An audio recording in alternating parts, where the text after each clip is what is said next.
right.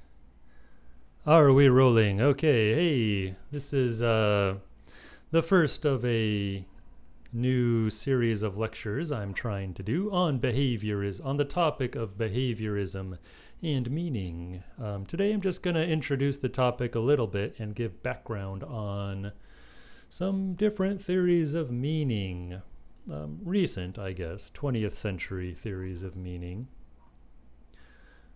So yeah, let's get next lectures, for future lectures, we'll deal with specific philosophers and thinkers in the pragmatist and behaviorist traditions. But anyway, let's give this a try. I'm just going to go through some background about meaning, a major topic in philosophy, psychology, other fields like literary studies. So meaning. So what is meaning? Well, has a lot of meanings, appropriately enough. There's a famous book some of you might know called The Meaning of Meaning from back in the 1920s by these guys Ogden and Richards.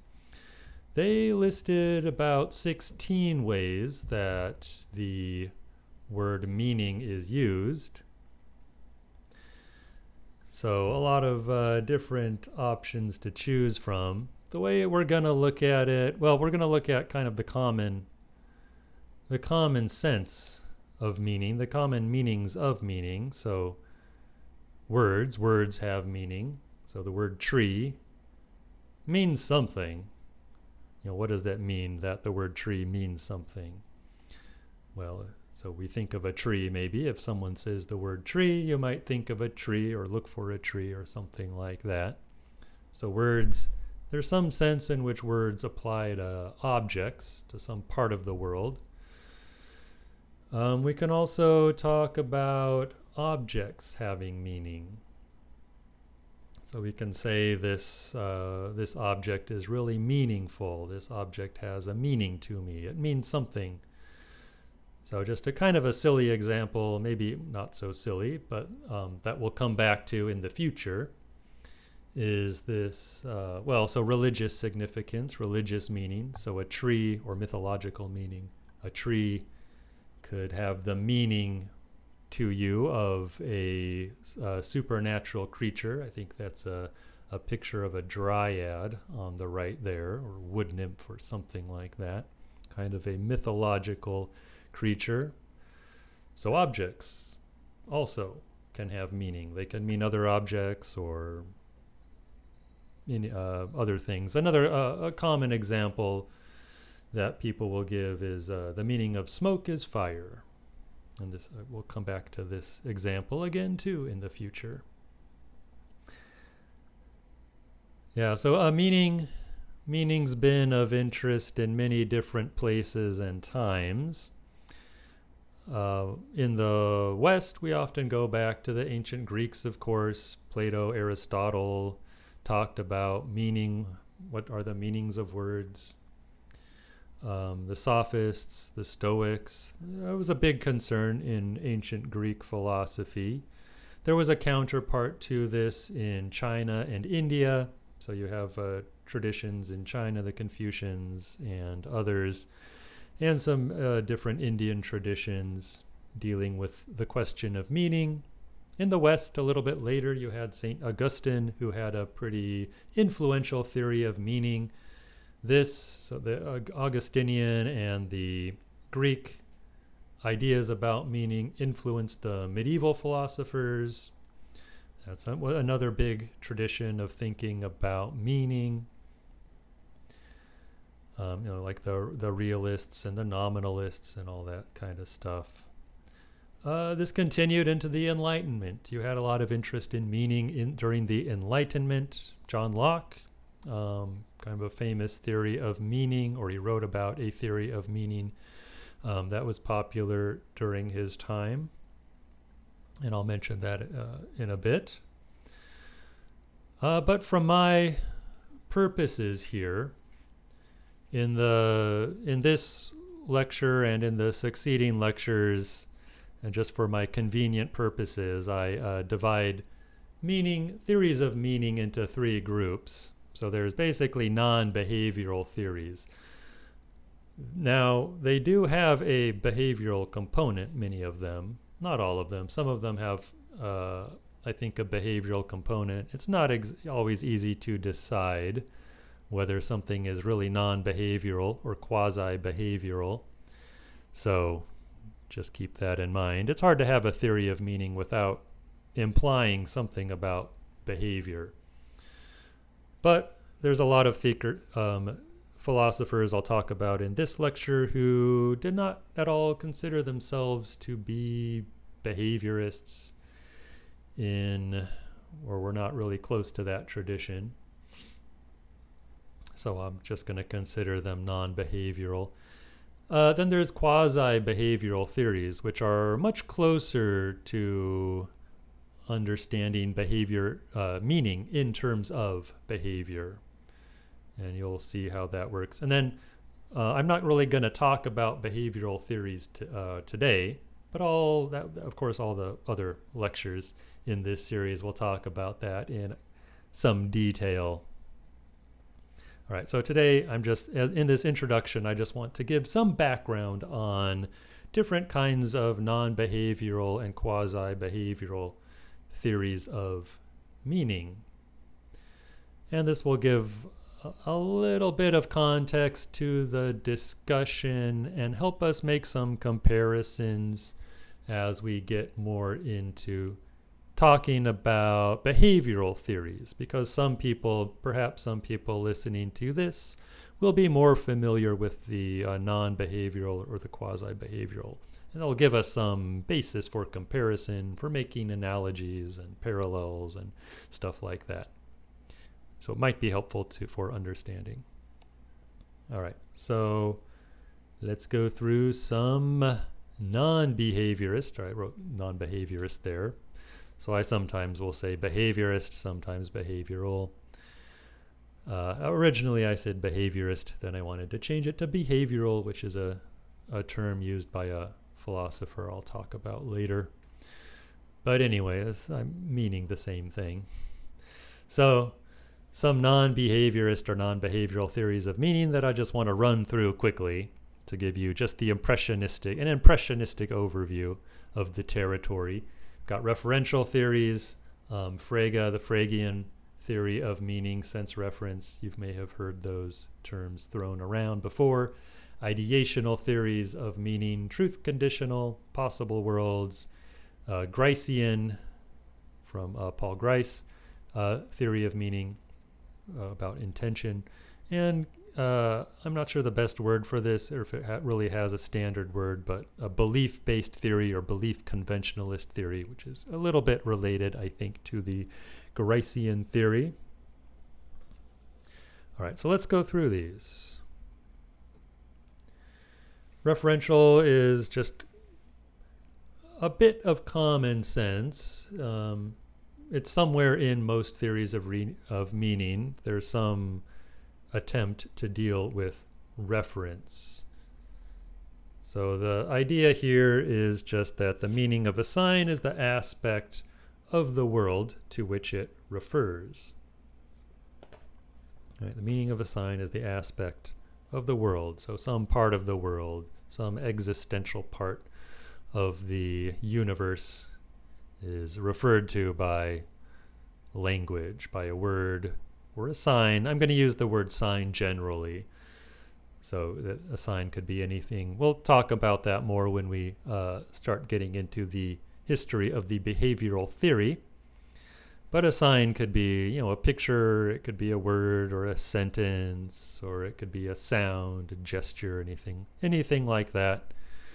And we say that signs are meaningful when they refer to something, some other thing, some other part of the world. And that's the idea of the referential theory. And of course, how does reference work is different philosophers will have different ideas about that. Frege, should say a little bit about Frege because I like to use him when talking about other theories. A lot of people will have heard of the Fregean theory, the idea of reference and sense. That meaning is reference and sense. There's these two different parts of meaning. So reference, this comes from, I think he wrote about it in different places. One of the famous is an essay called On Sense and Reference from 1892. The dates will become a little bit important. 1892 is when he was writing about that. Reference is basically the object. I just mentioned in the referential theory of meaning. Reference is like the object or the part of the world that a name indicates. The name points you to that thing. Sense is more like the idea. This is a tricky distinction maybe, but sense is more like an idea of the thing that you have. So one famous example that people use that comes out of Frege is the morning star and the evening star. These have the same reference. They're both the same thing, the same real object in the world, but they have different senses. Right? Now it's debatable that these actually, whether these actually have the same reference. If you think of maybe an object in a particular position, is different when it's in a different position maybe. But anyway, that's kind of the idea. You have different ideas about what the morning star is and what the evening star is, even though in a real, kind of real world sense, they refer to the same thing. They're about the same object in space. And then you have like fictional characters or fictional happenings. The common example here is Odysseus. So this is something that has sense. So we have an idea of who Odysseus is from reading stories about him or hearing stories about him, but he doesn't have a reference in the sense that there's no real thing in the world that Odysseus refers to. Again, there's a lot of complexity and ambiguity here, and there's lots of stuff written about this. Just, again, want to give you the impression. The way I sometimes think about it, which is, again, imperfect, but it gives you some of the idea, is, at least when I was growing up, we were taught my teachers made a big, I think it was my teachers, or maybe it was something I read when I was young, I don't know. But there was an important distinction between denotation and connotation. I remember learning about that. And that's a similar idea here. Denotation is the kind of narrow, real thing that it actually means, and then connotation, you have all these other associations maybe. Okay, so let's go on to jump ahead to the next one. The ideational theory of meaning. The basic idea here is the meaning of a sign is its associated concept or an instruction to call up a certain concept or set of concepts. This is the idea associated with Locke, and there's historical debate about this, if he was, I mean, it seems like it was an idea, I guess, that just existed in the culture, and he was writing about it and critiquing it and trying to figure it out. But the meaning of a sign is the idea that it creates in your mind. A modern person who builds on this idea is Paul Petrosky, some interesting work that he's done on that. Okay, skip ahead. We don't need to spend too much time on any one of these. So another is the truth conditional theory of meaning. This is associated with Donald Davidson, especially.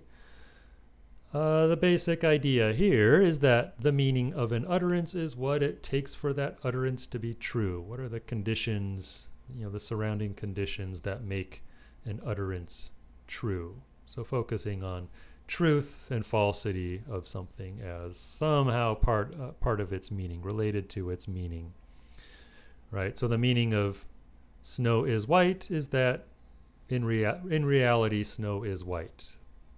If in reality snow is white, then the sentence snow is white is true, and it has a meaning. Something like, again, it gets more complicated when you get into the details. Somewhat related to this, is the possible world semantics, which I find to be also very confusing in the details once you get into the details. But again, the basic idea is that the meaning of an utterance is its intention with an S, I-N-T-E-N-I-S-O-N, intention, which is something like the truth value of the utterance in all possible worlds. So what kind of world has to exist for that sentence to be true, or on the other hand, false? Yeah, I don't want to get too much into the weeds of that. And then Grice, Herbert Paul Grice, another famous philosopher philosopher of meaning, a couple of famous publications about that. So he focused a lot on intention. The meaning of an utterance is the utterer's intention in making it. And this is understood as causing the listener to have a certain belief. So you intend, when you talk, you have an intention that the listener should believe something based on what you say. And that's the meaning of what you say. Yeah, so again, so if I tell you, using an example that I mentioned just a moment ago, if I tell you snow is white, I intend that you believe that snow is white. Snow is white is one of those short sentences philosophers often use. So it's, yeah. So belief-based, or the belief conventionalist theory of meaning, seems related to this, but kind of the flip side of that. The meaning of an utterance is the belief it expresses or causes. And you can add stuff here about conventions. So the conventions of your community will determine how you understand certain things and what beliefs you'll have based on what people say. Yeah, so it's similar to the Gricean theory, but it emphasizes the listener rather than the speaker. So you can think of meaning in those two ways, speaker meaning and hearer or listener meaning as maybe two different parts of meaning. And what else? Well, then we have quasi-behavioral theories of meaning, what I'm calling quasi-behavioral. So they're not so much about something mental, but about doing something. So there's operational or use theories. There's a few of these at least. I'm going to talk about three very briefly. So the first one I want to mention is operationism or operationalism. You'll find both of those terms used. And here the idea is that the meaning of a concept is the set of operations associated with it. Operations originally were measurements, basically. This comes out of the work of P.W. Bridgman, who was a physicist. Yeah, there's a picture of his famous book there. And this was a theory that was much discussed at the time. This was back in the 1920s, but it was discussed into the 40s at least. It was popular for a while and discussed a lot by pragmatists and behaviorists. It's fairly close to the behavioral theory. There's some important maybe differences, right? But the idea was that a concept in physics is only has meaning in terms of how you measure it. So length, the concept of length, the meaning of that is being able to measure it in a certain way. And once you get to really tiny, on the really micro scale, really tiny scale, like atoms and electrons, small things that are smaller than atoms, or really large scales, length as we normally understand it starts to lose meaning because it's not so clear how you measure it. Like, what does length actually mean when you're talking about an electron? I don't know, how long is an electron? Does that question even make sense? Does it have meaning? So you have to look at the operations, at the measurements for understanding a concept. Another probably more famous one is Wittgenstein's use theory of meaning. This was something he played with. He played around with it. It's not really a fully developed theory. But the idea here is that the meaning of a word is its use in the language. This is something he played around with a lot in his later philosophical investigations, and the writings leading up to that. So it's how it's used in the language.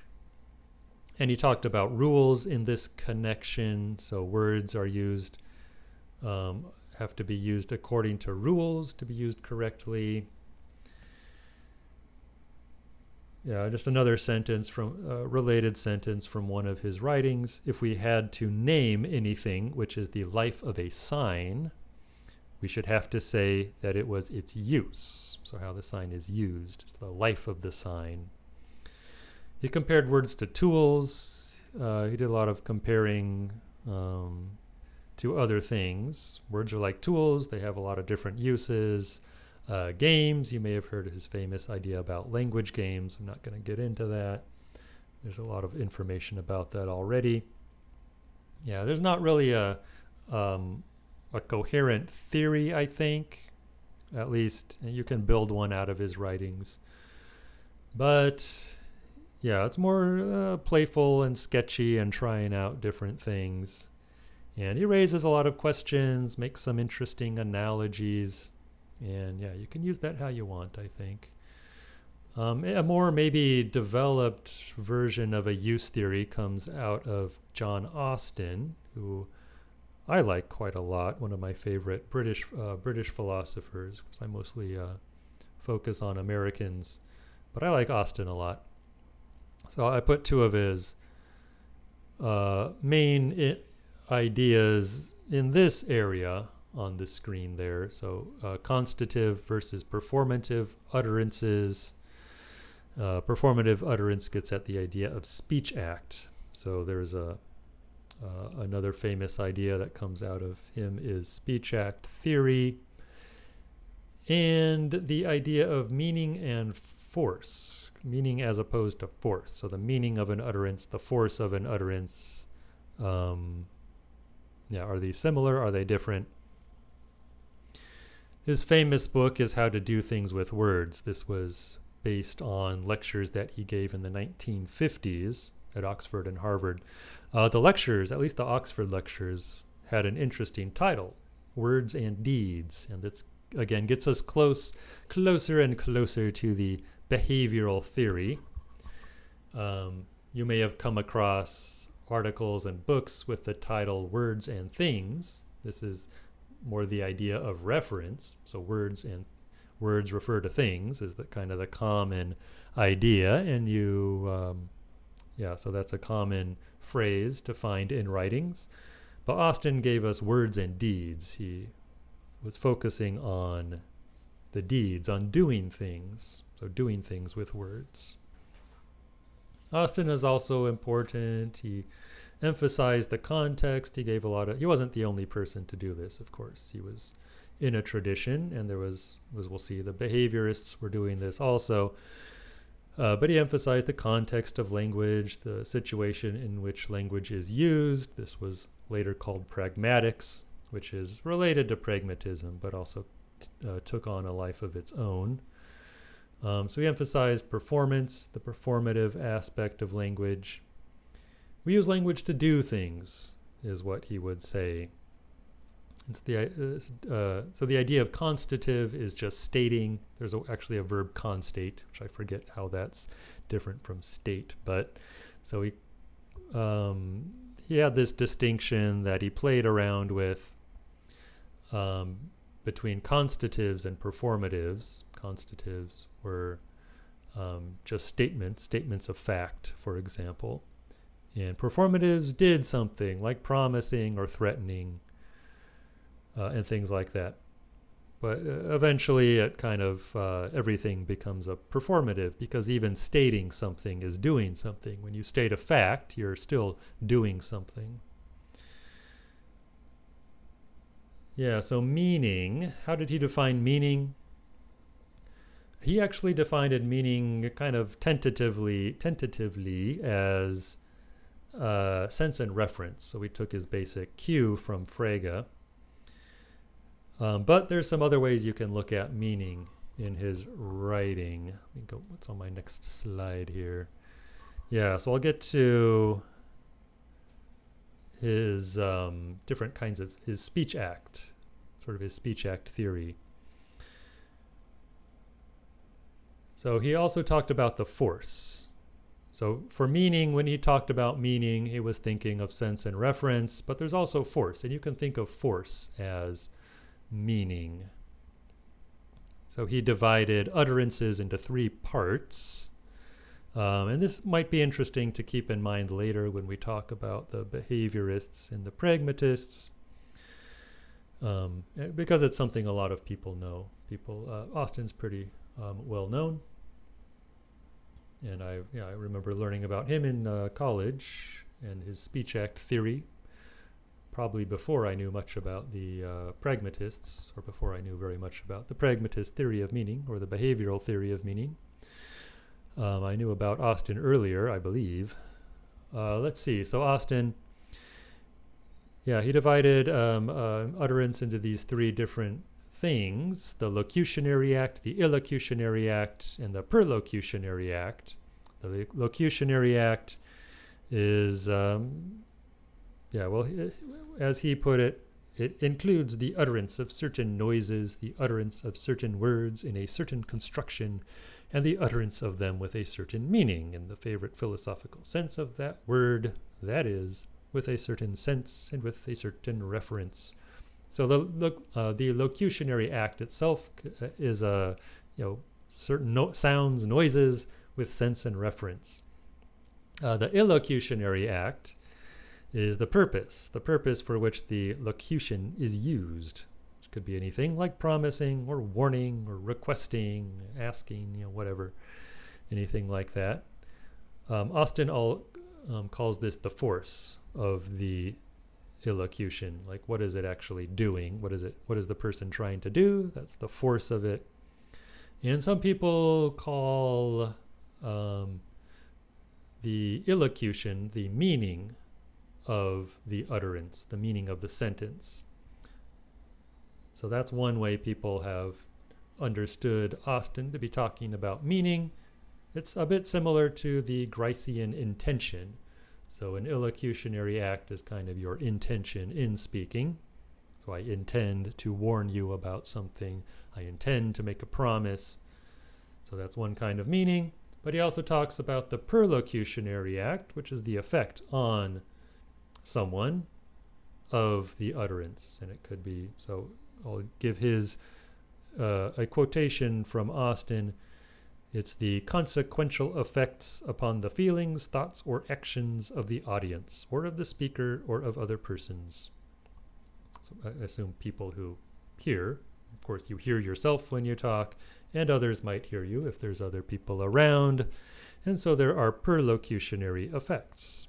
And other people have identified meaning with the perlocutionary effects. So again, that's like the belief theory of meaning, where the meaning of something is the belief that it causes. But here we're talking more broadly about feelings, thoughts, actions. Those could all be perlocutionary effects of an utterance, and maybe part of the meaning of the utterance. Yeah, but it's a bit strange because Austin himself put meaning in the locution. Some others of his followers have put meaning in the illocutionary force. And then others have put meaning, said meaning was the perlocutionary effects. And maybe we can think of it as being all 3. It's kind of a combination of Frege and Grice and this belief conventionalist theory of meaning. Let's see. Yeah, so that brings us to a close of the modern theories of meaning, so non-behavioral or quasi-behavioral theories of meaning. Austin gets very close to the behavioral theory, which actually historically predates him. Yeah, I would call it it's something like the British version of the American behavioral theory of meaning, but it's focused just on language, whereas pragmatists and American pragmatists and behaviorists were often thinking more broadly about signs, sign behavior, and not only about meaning, not only about language, though they talked a lot about language as well. So this concludes my very brief overview of modern theories of meaning. Next, I'm going to look at Charles Sanders Peirce, who is the first suggested something like a behavioral theory of meaning. And so I'll get into some details about that in the next lecture in this series. But that's all for now. Thanks for listening. Bye.